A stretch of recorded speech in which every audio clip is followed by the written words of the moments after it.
astronauts splashing down off the coast of Florida tonight after spending nearly a year aboard the International Space Station. We watched it live on ABC. Originally, their mission was supposed to last a little over a week, but because of problems with their spacecraft, these astronauts wound up spending 9 months in space. Wow, that was quite the sight to see. Landed about an hour and a half ago. And tonight, to talk more about that, we're joined tonight by Michelle Nichols, Director of Public Observing at Adler Planetarium.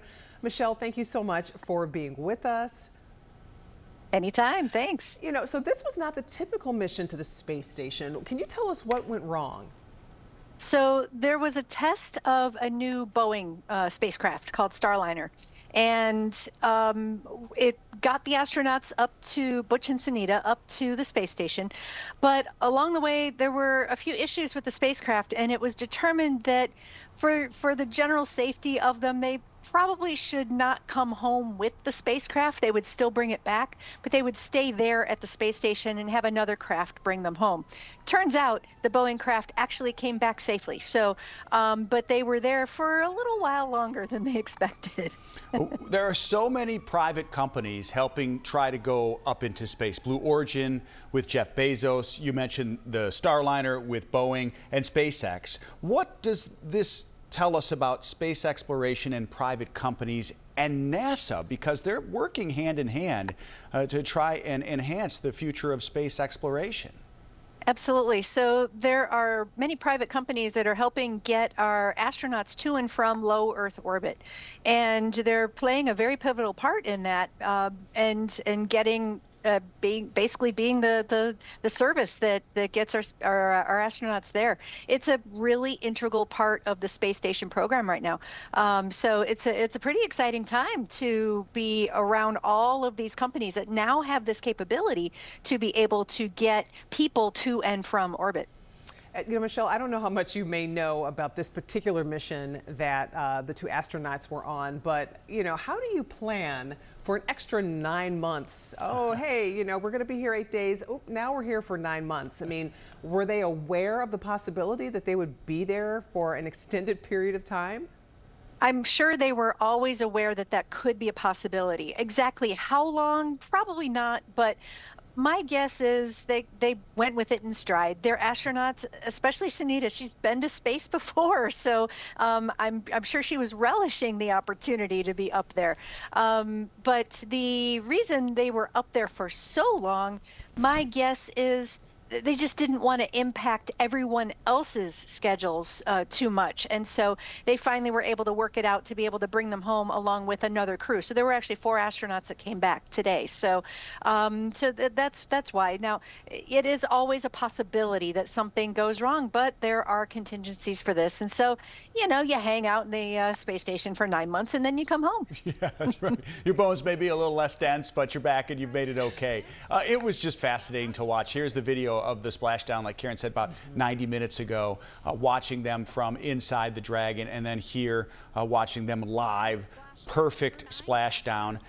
What do you think the future is for NASA? Is this a company, a government company, I guess I should say, that will be relying more on private companies? There is a possibility. So NASA is currently working on a large rocket, the Space Launch System, to eventually take astronauts to and from the moon. But there are other companies developing larger rockets that may not exactly have been on the near-term drawing board as much as they were, much as they are now, when they were thinking about this plan many years ago. So it'll be interesting to see what goes on in the next few years with, will NASA need to develop that heavy lift launch vehicle, or even that can the private companies help get them to and from space? We'll see. It's an interesting time right now to be watching NASA. You know, there's so much research that goes into these missions, and especially the data they collect, even just the impact of space travel. You know, how long before we kind of hear what the results are of the impact of space travel on these astronauts? Well, we already have a pretty good amount of data from a lot of the other astronauts that have been up in space for a similar amount of time, 6 months or more. But it's always good to get more data. More data is better. So probably it might be a while. I mean, you got to admit, there are privacy issues with health-related data, so they don't want to release too much information. But it'll be interesting to see if their experiences are going to be similar, have similar results as other astronauts who have spent as much time or longer up in space. Michelle, one last question. You personally, do you think we get to the moon and Mars, humans that is, in our lifetimes?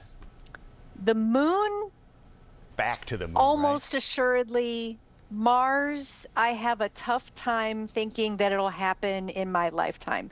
I'm not saying it won't happen. I'm just saying it's hard to visualize that because there's so much that goes into a long-term, possibly 3-year-long mission. We've never spent that long in space. And so it'll be a while, I think, and it should take a while. It's tough to do stuff like this. Got to be safe too. Wow. Yeah. Michelle Nichols, Director of Public Observing at Adler. We always love to have you on the show. Maybe we'll talk to you again when humans are back on the moon. You got it. Anytime. All right. Yeah, I think she's right. It'd be hard to get to Mars, but 3 years it takes to get there. It would take months to get there. I mean, first we got to get our craft there that could potentially bring them back, right? Wow. But I think the moon. And this is I'm 51 years old, and not in my lifetime have we walked on the moon. It's nuts. Interesting. Yeah, just missed. It's been 50 years. So the Chinese are working on it. We're back at it. I'm optimistic like Michelle. We get to the moon for sure. You're going to you're going to sign up already? Yeah, I know. My wife's already told me I can't do it. But it'd be pretty neat to go up and then come back maybe on Blue Origin. Yeah, so, that would be pretty awesome. That'd be pretty neat. So yeah, good discussion. Thanks, Michelle. Watch breaking news on YouTube. Subscribe to ABC7 Chicago Eyewitness News.